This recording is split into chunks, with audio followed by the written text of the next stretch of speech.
Tem alguém triste aí? Tem alguém animado aí? Aleluia!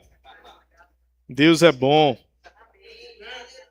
A alegria é fruto do Espírito e não é condicional, ou seja, não está sujeita a situações passageiras, mas está ligada a uma realidade espiritual que é muito maior do que tudo aquilo que nós podemos ver, que nós podemos sentir, que nós podemos tocar. Amém?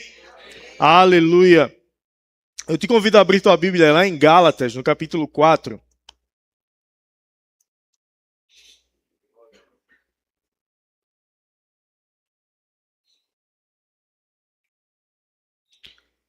Gálatas 4, versículo 4 também. Vamos ler na versão ARA.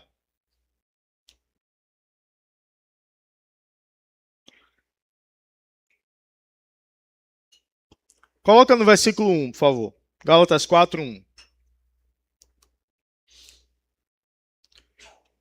E vai dizer assim: digo, pois, que durante o tempo em que o herdeiro é menor, em nada difere do escravo, posto que é ele senhor de tudo, mas está sob tutores e curadores, até ao tempo predeterminado pelo Pai. Assim também nós, quando éramos menores, estávamos servilmente sujeitos aos rudimentos do mundo. Vindo, porém, à plenitude do tempo, Deus enviou o seu Filho, nascido de mulher, nascido sob a lei, para resgatar os que estavam sob a lei, a fim de que recebêssemos a adoção de filhos. E porque vós sois filhos, enviou Deus ao nosso coração o Espírito do seu Filho, que clama: Abba, Pai. De sorte que já não és escravo, porém filho, e sendo filho, também herdeiro por Deus. Então vamos meditar um pouco nessa escritura e também em alguns outros textos que nós vamos passar por essa noite. Aqui nós vemos que houve um tempo em que nós servíamos como escravos. Houve um tempo em que nós estávamos debaixo da lei. A lei, ela mostrava a incapacidade, não?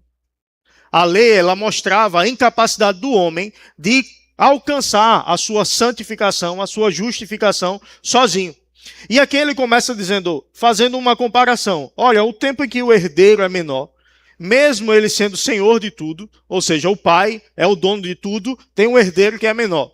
Você entende que esse menor também é senhor de tudo junto com o seu pai? Ele está destinado a ser dono de tudo, a gerir tudo, mas enquanto ele é menor, ele está debaixo de tutores, de curadores, de pessoas que estão cuidando dele, de pessoas que estão ensinando a ele, treinando a ele, para que um dia, ao atingir a maturidade, a idade certa, o tempo certo, e muito mais do que a idade, a maturidade realmente, ele possa assumir os negócios do pai. Mas, enquanto ele é menor, por mais que ele seja dono de tudo, por mais que ele seja senhor de tudo, ele em nada se difere do escravo, porque ele não manda em nada. Então, alguém que é infantil, alguém que ainda não chegou na maturidade certa, ele não está pronto para viver tudo aquilo que foi providenciado para ele, já desde antes do nascimento dele. Porque se o pai era dono das coisas, o nascimento dele não mudou, o pai já era dono. Mas o nascimento dele inicia uma preparação para que ele possa gerir os negócios do pai, para que ele possa assumir os negócios do pai. Mas enquanto ele não está pronto, ele não tem autoridade nenhuma. A imaturidade não permite que ele exerça autoridade. Mas existe um tempo pré-determinado pelo pai para que ele, ao crescer, ao amadurecer, possa assumir os negócios do pai, possa crescer, possa viver aquilo que o pai almejou para a vida dele. E aí ele vai e muda e fala, olha, vindo a plenitude do tempo, ou seja, vindo o tempo pré-determinado pelo pai. Você entende que antes ele falou, olha, existe um tempo determinado pelo pai para que aquele herdeiro menor que está como escravo, entre aspas, ele está na mesma posição ali, ele não pode administrar, mas existe um tempo em que isso vai mudar. Aí em seguida ele diz, vindo porém à plenitude do tempo, ou seja, o tempo certo, pré-determinado por Deus, o Pai, o Criador de tudo, em que ele enviou o seu Filho, nascido de mulher, nascido sob a lei. O que ele está dizendo aqui? Ele está fazendo um paralelo com Gênesis, quando Deus disse, a serpente, que ia nascer um descendente da mulher, queria esmagar a cabeça da serpente. A serpente ali simboliza Satanás. Quebrar a cabeça, pisar na cabeça, quer dizer quebrar a autoridade, quebrar o poder, quebrar o domínio. Você sabe que duas pessoas não podem dominar no mesmo lugar? Então, se uma está dominando, alguém deixou de dominar. Então, aqui ele está dizendo, olha, vindo o tempo certo, ali Deus disse em Gênesis, olha, vai chegar o tempo, vai nascer um filho dela que vai esmagar a tua cabeça. Vai nascer um filho dela que vai acabar com esse teu domínio sobre a terra. Aqui ele está dizendo, olha, quando chegou o tempo certo, o tempo pré-determinado pelo Pai, Deus enviou o seu filho, nascido de mulher. Olha, vai nascer um descendente. Agora, nascido de mulher, ou seja, esse descendente, nascido sob a lei, porque Deus enviou sua lei através de Moisés, só que essa lei, o homem era incapaz de viver em santidade, o homem era incapaz de entrar na presença de Deus. Para você ter ideia, no Antigo Testamento, existia o tabernáculo, e aquele tabernáculo móvel, durante a peregrinação do povo pelo deserto, era um lugar de culto, onde apenas o sumo sacerdote podia acessar o terceiro compartimento desse tabernáculo. O tabernáculo tinha o átrio exterior, onde o sumo sacerdote sacrificava animais,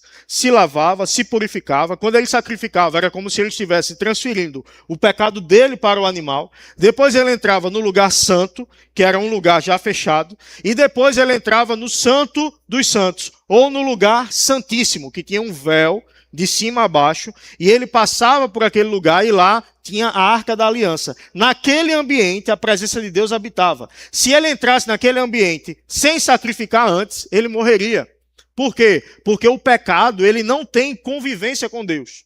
Deus não aceita o pecado, não tem como Deus e o pecado estarem no mesmo ambiente. Por isso, quando o homem pecou, ele saiu do Éden. Ele foi expulso do Éden. Por quê? Porque aquele era o lugar da habitação de Deus, aquele era o lugar que Deus tinha comunhão com o homem. E o pecado faz essa separação. Então, naquele lugar, ele sacrificava, ele entrava e acessava a presença de Deus.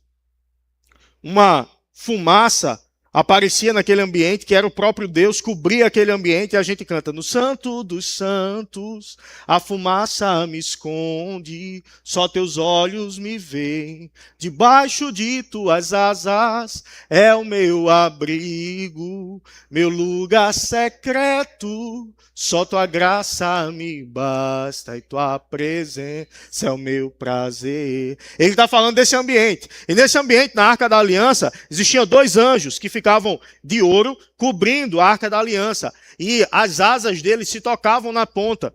E aquele sumo sacerdote, ele chegava nesse ambiente e ficava perto das asas dos anjos, da imagem dos anjos ali sobre a arca, que simbolizava a presença de Deus. Então, se ele não sacrificasse, ele morreria imediatamente. Por quê? O pecado não se junta com Deus. Aí voltando, Gálatas 4.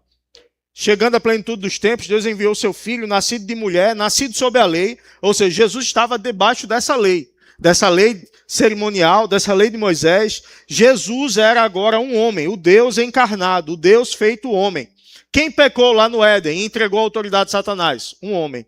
Então, somente um homem poderia resgatar essa autoridade. Como nenhum homem foi perfeito, como nenhum homem viveu sem pecado, Deus enviou o seu filho, nascido de mulher, nascido sob a lei, para viver como nós vivemos, para passar pelo que nós passamos, porém sem pecado algum. Ele viveu toda a sua vida, morreu, mas a morte não pôde segurá-lo, ele ressuscitou. A Bíblia diz que quando ele ressuscitou, o véu do templo se rasgou de cima a baixo, o que fazia separação entre o homem e a presença de Deus em Cristo foi rasgado de cima a baixo, e nós não entramos mais na presença, a presença veio para dentro de nós.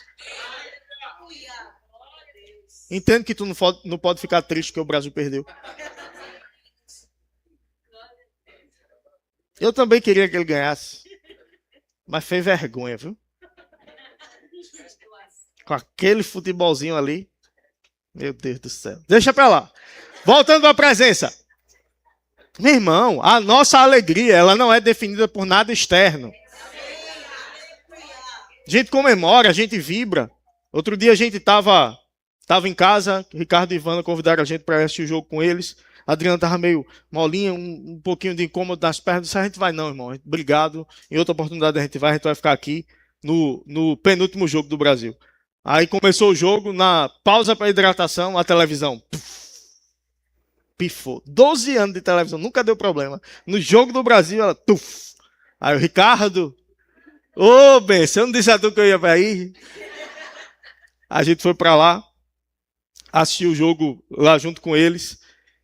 Por que eu comecei a falar isso? Eu ia falar alguma coisa e... A nossa alegria, ela não é condicionada a isso. Enfim, a gente foi para lá, assistiu o jogo. Sim, lembrei. A gente estava assistindo o jogo, os 2 netinhos dele, gêmeos, lindos. Galeguinho do zóio azul, como foi profetizado que ia ser Lucas. Por falar da profecia de Lucas, cadê Rosa? Tá aí não, né? Rosa chegou, aí disse, pastor, eu tive uma visão com Lucas. Eu disse, diga, irmã. Ela acertou que era menino, depois ela disse, eu tive uma visão com Lucas, eu vi ele. Aí eu disse, diga, irmã. Ela disse, não se preocupe, ele não vai parecer com o senhor. Vai ser Galeguinho do zóio azul. Aí eu digo, irmã, eu não entendi, não se preocupe. Aí voltando, a gente tava lá. Aí daqui a pouco os Galeguinhos do zóio azul vão dormir durante o jogo. Aí daqui a pouco quase gol. Eu disse, Adriana, olha, te controla que os meninos foram dormir. Ela disse, não, amor, tranquilo, daqui a pouco gol. Aí eu que disse, te controla. Gol! Eita. Ou seja, a gente vibra, tem problema não. A gente se alegrar, tem problema não. Mas ele perdeu, a minha alegria ela não pode mudar. Por mais que eu sinta ali, a gente não saiu comemorando agora. Ei, perdeu o Brasil. Não, mas ei, a minha condição de filho de Deus, ela não mudou. Isso é que tiraria a minha alegria. Eu continuo sendo filho, eu continuo sendo herdeiro, eu continuo tendo a bênção sobre a minha vida. Ei, situações externas não definem a minha alegria. Não saiu nenhum dinheiro da tua conta porque o Brasil perdeu. Pelo menos eu espero, né? Que tu não tenha entrado nenhuma bet. Bet, só quem pode aqui é o pastor Gessé. Se você não conhece, é porque a esposa dele é Bet. Vai dizer, oxi, o pastor libera um pastor de fazer bet, é porque a esposa dele é Bet. Ei, meu irmão, nós somos herdeiros com Cristo.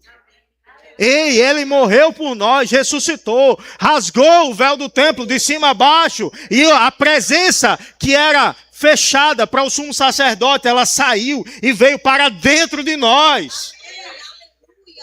O pecado lá no Éden nos tirou do jardim de Deus. A redenção em Cristo colocou o Deus do jardim dentro de nós. Não estavam filmando não, vou dizer de novo. O pecado no Éden tirou o homem do jardim de Deus. A redenção em Cristo colocou o Deus do jardim dentro do homem. Ficou bom agora? Meu Deus do céu, se isso não mudar a minha vida, se isso não mudar a tua vida, eu não sei o que é que muda não. Ei, Deus tem promessas para a tua vida, Deus tem promessas para esse lugar. Ei, elas vão acontecer. Alegre-se no Senhor. Alegre-se no Senhor. Aleluia.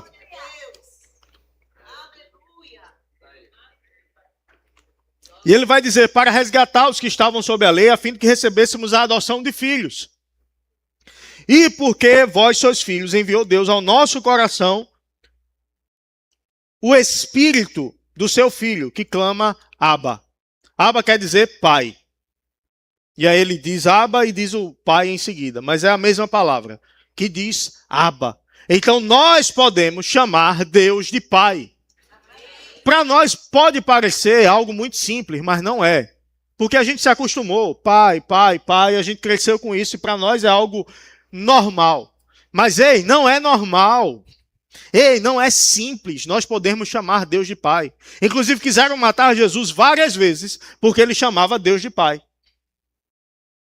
E aí uma das vezes que quiseram apedrejá-lo, ele disse, olha, é pelo que vocês estão querendo me apedrejar? É por causa de qual milagre que eu fiz? É porque eu curei um cego? É porque eu levantei um paralítico? Vê a pressão que Jesus colocou. É por quê? Qual foi o milagre que gerou isso aí que vocês querem me matar? Senão não é por causa dos milagres, não. É porque você chama Deus de pai. Aí Jesus foi o primeiro. Ele era o unigênito. Primogênito e unigênito.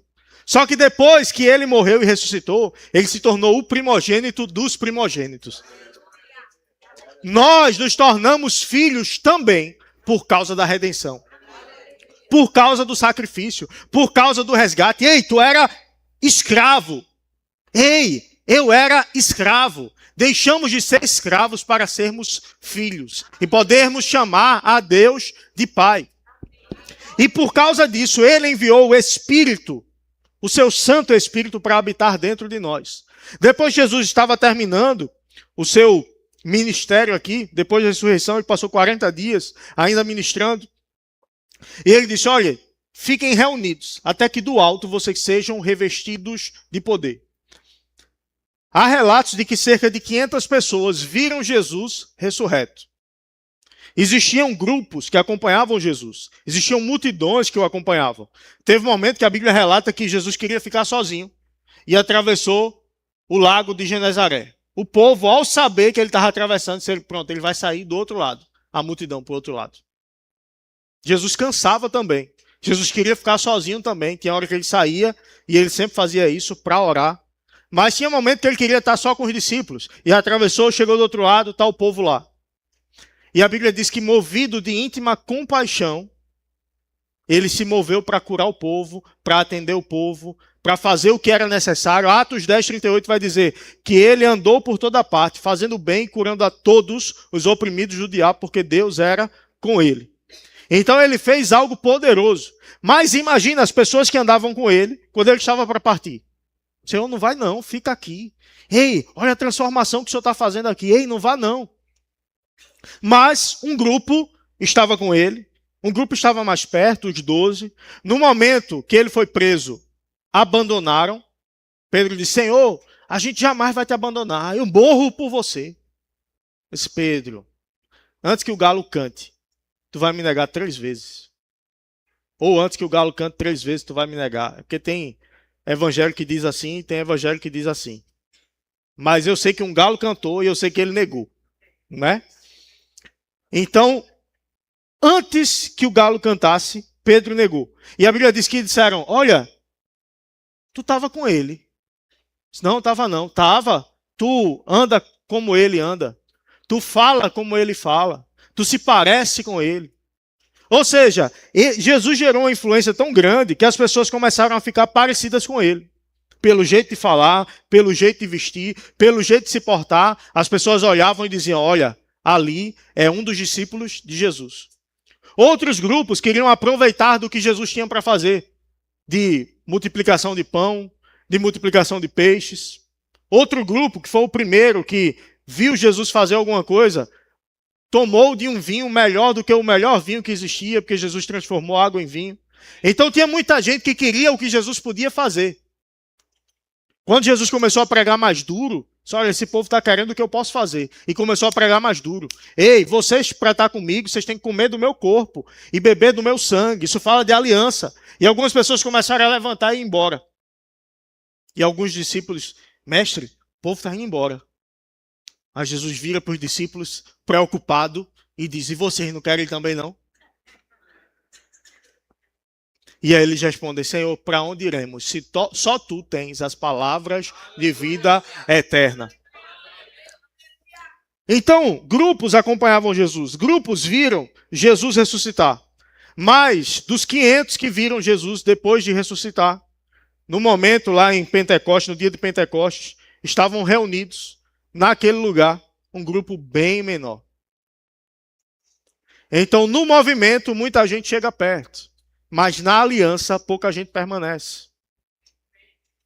No milagre, no benefício, muita gente quer fazer parte daquilo. Mas na hora da obediência, muita gente vai embora.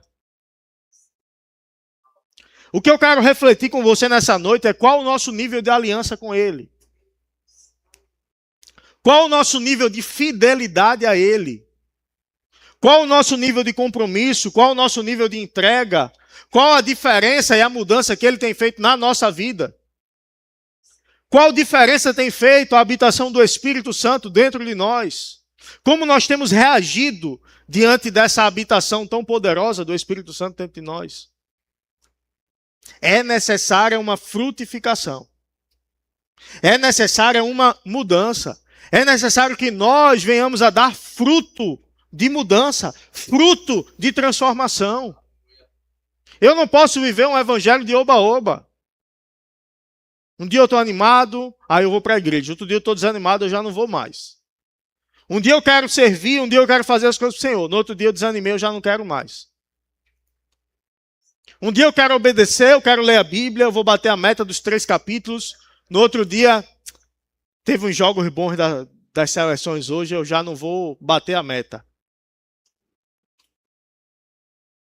Então, ei, Deus fala conosco. Sabe qual a principal forma que Deus fala com a gente? É através da sua palavra. Isso que aconteceu aqui, que você ouviu, através da vida de Jaqueline, foi línguas com interpretação. Uma das manifestações do Espírito Santo. Então ele pode falar dessa maneira. Mas você entende que nem todo culto isso acontece. Você entende que nem todo dia isso acontece. Mas o que acontece todo dia? Ele fala conosco através da sua palavra. Então como é que eu posso dizer? Eu amo o Senhor é tudo para mim. A gente estava cantando, não foi? O Senhor é tudo para mim. Mas eu não abro a Bíblia diariamente para ler. Eu não leio um versículo por dia. Quando eu leio aquele versículo que chega no bom dia da tia, no grupo da família. Bom dia, o Senhor é meu pastor, nada me faltará. Já li a Bíblia hoje. Ei, como é que o Senhor é tudo para mim, eu não me relaciono com Ele?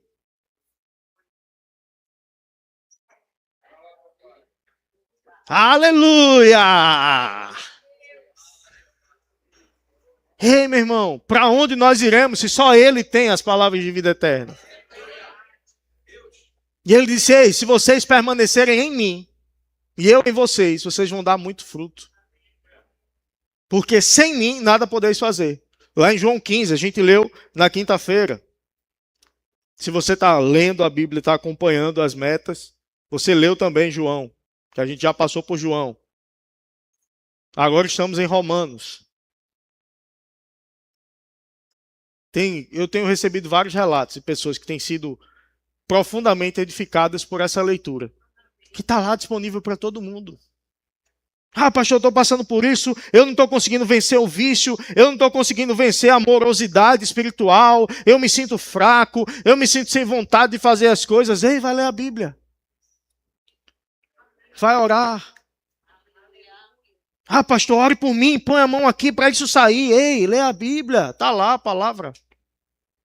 Vai sair. O desânimo vai sair, a palavra vai vir, a revelação vai vir, o entendimento vai vir, a condução do Espírito Santo vai vir. Às vezes tu está lendo a palavra, nem é disso que está falando, mas tu recebe a iluminação no teu espírito. E aquela situação, faz isso aqui.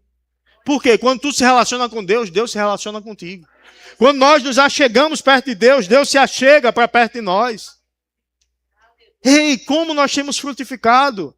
É esperado de nós uma frutificação por causa da habitação do Espírito Santo.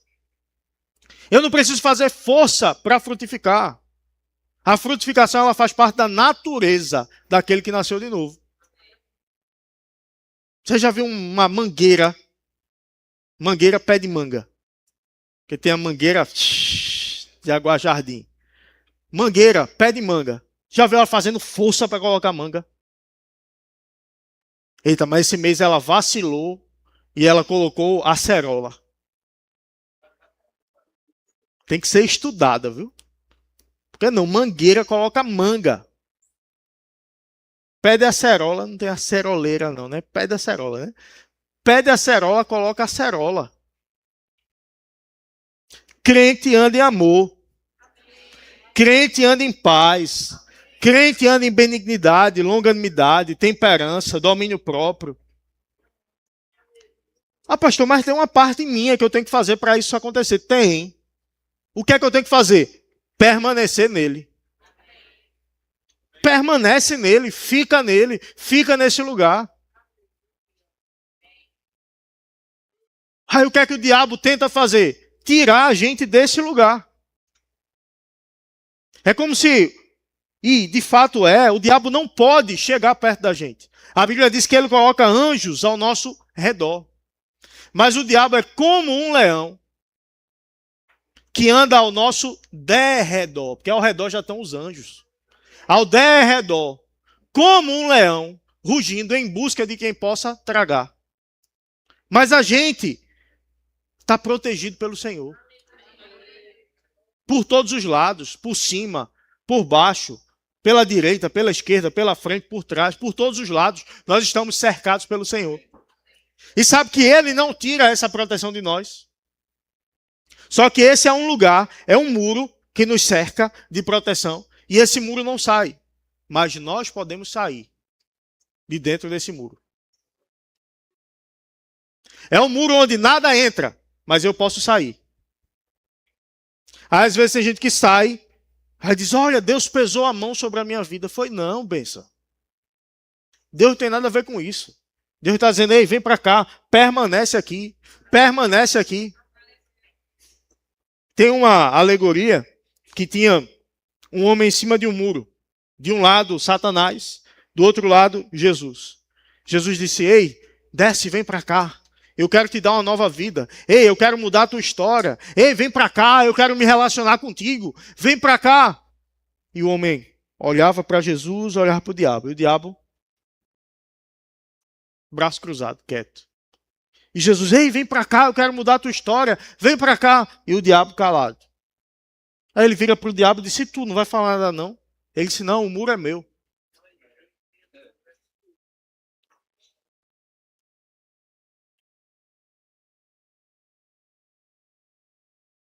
Uma vez eu contei essa história, a pessoa disse, não, tudo é de Deus. Digo, ei, besta, presta atenção no exemplo. Não estraga o exemplo, não.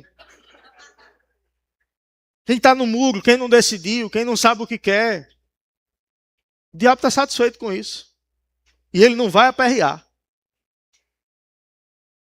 Aí tem gente que diz, eu comecei a andar na palavra e parece que tudo se levantou.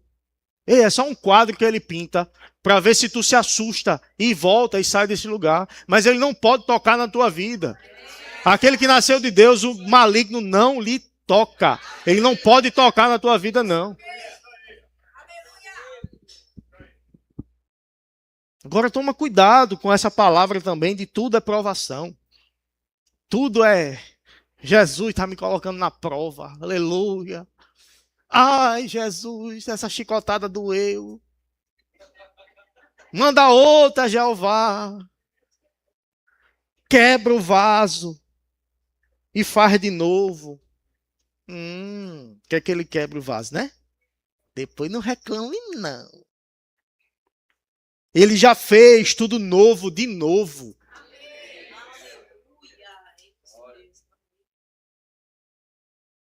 Eu quero ser Senhor Jesus, um instrumento em tuas mãos. Usa-me como tu queres.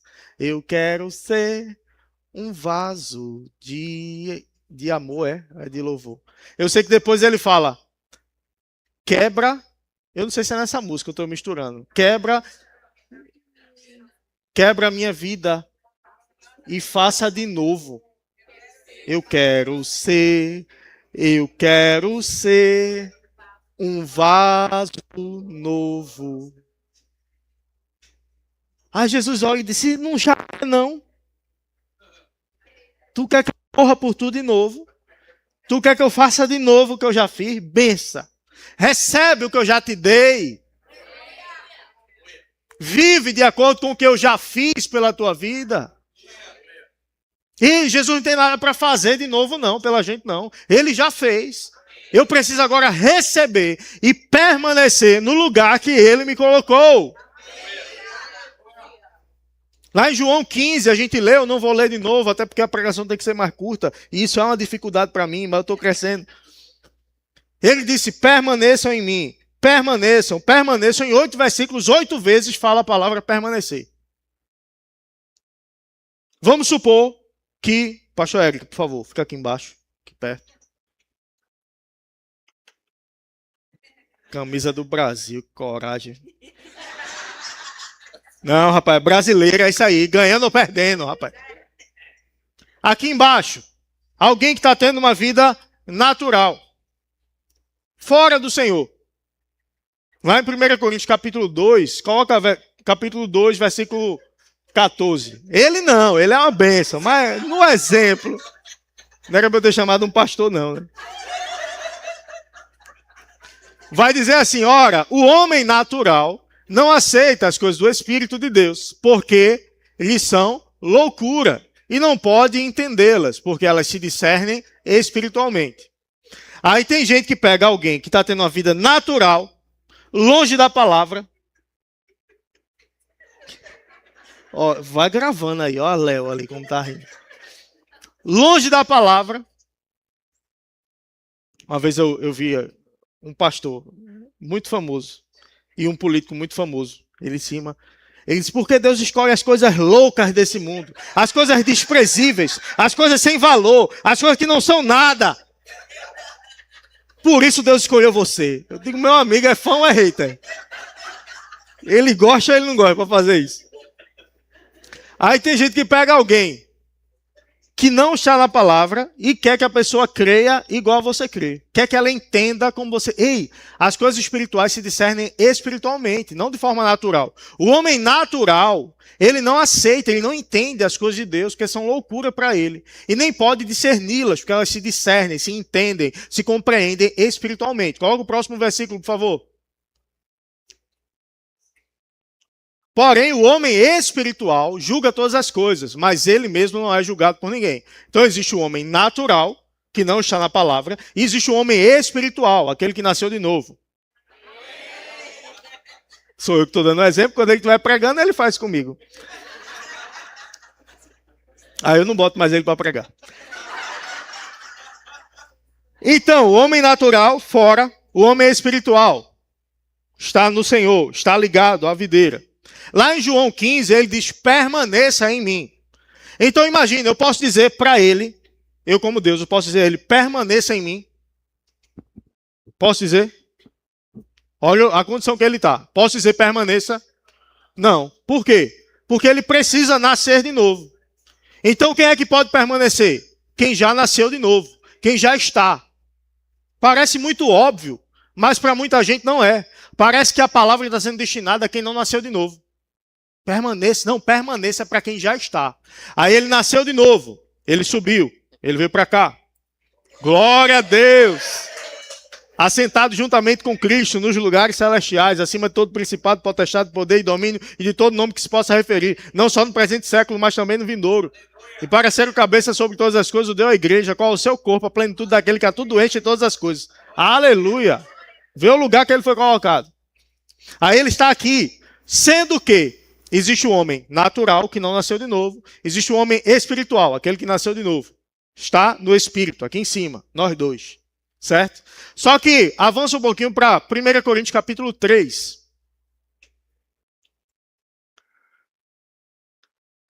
Léo, vem cá.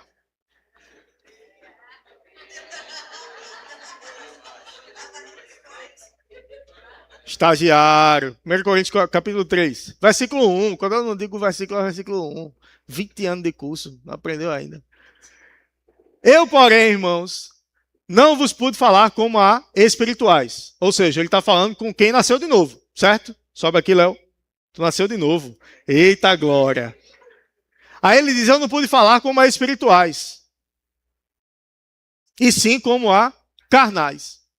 Como a crianças em Cristo. Não é Léo, não. Léo é uma grande bênção. Mas no exemplo aqui, no exemplo, alguém que nasceu de novo, ele pode ter duas divisões. Alguém espiritual, como a gente leu em 1 Coríntios 2, 14, e também nesse versículo ele diz, olha, eu não pude falar como é espiritual. Isso é uma carta destinada a uma igreja. Ou seja, alguém que está na igreja pode ser espiritual ou não, ou ser carnal. São as duas subdivisões de quem nasceu de novo. Então fica aqui um degrau abaixo. Tu tá em cima, tu tá na plataforma ainda. Mas tá um degrau abaixo. Por quê? Porque é carnal. Não é você não, viu, Benção? Porque nós escolhemos se nós somos espirituais ou se nós somos carnais quando nós nascemos de novo. O que nós não somos, naturais. A gente nasceu de novo, a gente não é mais natural. Mas eu vou escolher se eu sou espiritual ou se eu sou carnal. Continua. Versículo 2. Leite vos dei a beber, não vos dei alimento sólido, porque ainda não podíeis suportá-lo. Nem ainda agora podeis, porque ainda sois carnais. Versículo 3. Então, o que define a maturidade de alguém? Você lembra que a gente começou falando de maturidade? É menino. Não pode receber as coisas ainda porque é menino. Aqui ele está fazendo a mesma figura de linguagem. Olha, é menino, é bebê. Eu não posso dar alimento sólido porque é carnal. Portanto, havendo entre vós ciúmes e contendas, não é assim que sois carnais e andais segundo o homem. Ou seja, se eu vivo em ciúme e em contenda, por mais que eu esteja em cima, eu ainda estou tomando leite espiritual, quando eu poderia estar comendo alimento sólido e comendo e crescendo muito mais espiritualmente com aquilo que Deus tem para mim. E eu não faço isso por quê? Porque Deus não quer. Porque não chegou o tempo ainda. Porque Deus está me treinando. Não, Benção, é porque eu sou carnal. Entende? Que quando a gente está deixando de usufruir das coisas que Deus tem para nós, não é porque Deus não quer, é porque a gente está andando na carne. Que eu estou com ciúme, que eu estou com contenda, que eu vivo brigando com a mulher em casa, que a mulher vive brigando com o marido em casa. Porque não tem paz nem em casa, na família. Carnal. Mas estou na igreja. Sou espiritual. Mas dentro da espiritualidade, as minhas decisões estão me levando para a carnalidade. E na carnalidade eu estou deixando de usufruir de muita coisa que Deus tem para a minha vida. Salva de palmas para os dois.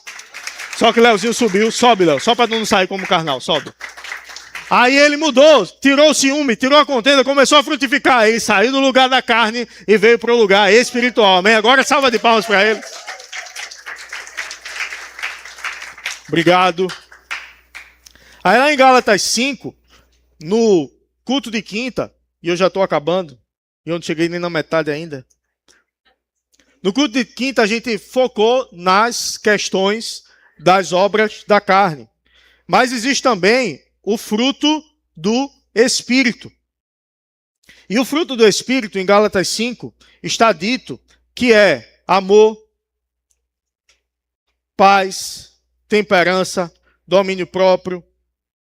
Então ele vai descrever muita coisa, mas a base é uma só, o amor. O grupo de música pode vir. Qual é o antídoto para não andar na carne? Andar em amor. Qual o antídoto para não ter ciúme? Andar em amor. Qual o antídoto para não ter inveja? Andar em amor. Paz, bondade, longanimidade, temperança, domínio próprio, tudo isso são características que estão dentro do amor. Fruto do Espírito é um só. É um fruto só, que tem várias características. Se a gente olhar uma laranja cravo, uma mexerica, dependendo de onde você venha, que é um fruto só que tem vários gominhos. Pronto. Amor, paz, bondade, longanimidade, temperança, é um fruto só. Porque quem nasceu de novo, ele vai dar um fruto só, ele vai dar o mesmo fruto. Agora isso vai ser desenvolvido por nós. Como? Permanecendo no Senhor. Nos relacionando com o seu Espírito e com a sua palavra, através da oração, através da leitura da palavra, através do jejum. A gente vai ficar nisso aqui, até a gente entender. Quando a gente achar, rapaz, o pastor está falando demais disso, está começando a ficar bom.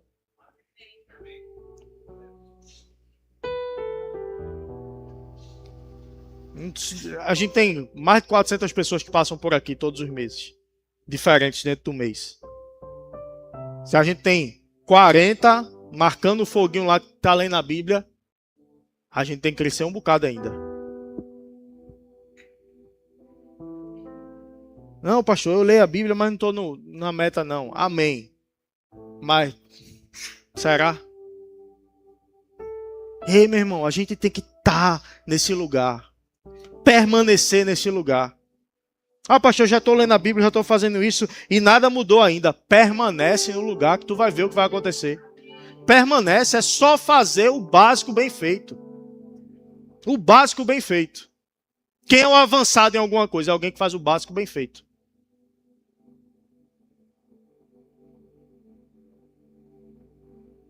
Não, pastor, eu quero um segredo, a revelação que vai mudar a minha vida. Você é filho de Deus. Ele te fez filho, herdeiro, co-herdeiro com Cristo. Essa é a revelação. Nenhuma condenação há mais sobre as nossas vidas. Essa é a revelação. Se você está lendo Romanos, você está vendo o quanto Paulo fala sobre isso. Sobre o pecado, onde abundou o pecado, superabundou a graça de Deus. Então eu vou pecar mais para que abunde ainda mais a graça de Deus. Ele disse, não, como? Eu que morri para o pecado vou viver pecando. Ei, nós escolhemos Jesus. E precisamos permanecer na escolha que nós fizemos. Permanecer na palavra. Ei, se nós não formos conhecidos pelo amor, tem alguma coisa errada. A primeira característica do fruto, que é a base para tudo, é o amor. Se a gente, como igreja, não for conhecido pelo amor, tem alguma coisa errada. E eu digo como igreja, mas individualmente também. Quando alguém te descreve, quando alguém fala de você, o que é que ela pode falar de você? Quando alguém me descreve, quando alguém fala de mim, o que é que ela pode falar de mim? Qual é uma característica que faz parte do meu ser, do teu ser, que pode ser descrito por alguém? Se não tiver amor envolvido, tem alguma coisa errada. Se não tiver amor envolvido, talvez a gente esteja nesse degrau aqui. E nesse degrau, eu sou menino. Nesse degrau, eu estou tomando leite. Nesse degrau, eu não posso viver aquilo que Deus tem para mim, que está separado para filhos maduros. Lucas nasce, nós estamos crendo para agosto. Por que eu estou dizendo estamos crendo? Porque ele está bem grande, o rapaz. Aí eu, como um bom pai, já... É para acabar, é? Tô acabando. Aí eu, como um bom pai, coloco faço um consórcio agora, para daqui a uns 4 anos, eu dar um carro para ele. E aí? Bom? Por que não? Dar um carro para ele. Por quê? Porque é menino. Menino tem que tomar leite. Não é ter carro, não. Aí cresceu, amadureceu, passou pelas provas no Detran. Aí ele comprovou capacidade técnica para aquilo ali. Aí ele pode ter um carro. Mas por que? Falta de amor não dá um carro para ele com 4 anos, com 5 anos, com 10 anos? É falta de amor? Não. É o quê? Cuidado com a vida dele. Porque algo bom, fora da hora, pode ser um perigo para ele. Então, às vezes, um crescimento que a gente está crendo, que a gente está esperando. Mas se a gente não cresce primeiro, se a gente não aumenta a nossa estrutura primeiro, por dentro, a gente não está pronto para receber aquilo que Deus tem para nos dar por fora. E qual é a base para tudo isso? O amor. Deus nos chama para amarmos mais, para perdoarmos mais e para vivermos mais essa palavra. Ah, eu não estou conseguindo amar. Ore mais e leia mais a palavra. A palavra é o próprio Deus em forma de um livro se relacionando com a gente. Então esse relacionamento ele me transforma. Quanto mais tempo eu passo com ele, mais parecido eu fico com ele. Os discípulos foram confundidos com ele por quê? Porque andavam com ele. E se eu ando com ele, se eu invisto o tempo de manhã, tarde e noite para ler a Bíblia, um capítulo de manhã, um capítulo à tarde, um capítulo à noite, eu medito sobre isso, eu escuto uma ministração, estou no carro, coloco uma ministração. Está no trabalho, no momento que dá, um momento ocioso, coloca uma ministração, ao invés de gastar tempo no Instagram ou em qualquer outra coisa. Isso vai gerar dentro de nós maturidade, crescimento. Aí, meu amigo, quando eu cresço, quando eu amadureço, aí se prepare. Chegando. Tudo aquilo que Deus preparou para mim e para a tua vida vai chegar quando a gente se colocar no lugar que Ele tem para nós. Dizer, ei, esse é o lugar que eu tenho para tu, ei, vem para cá. Ei, o amor constrange. Sabe aquela pessoa complicada? Ame ela. Demonstre amor pela vida dela. Dá um presente para ela. Fala palavras de honra para ela. Nossa, pastor, ela não merece não. A gente também não merecia, Jesus morreu pela gente. E aí?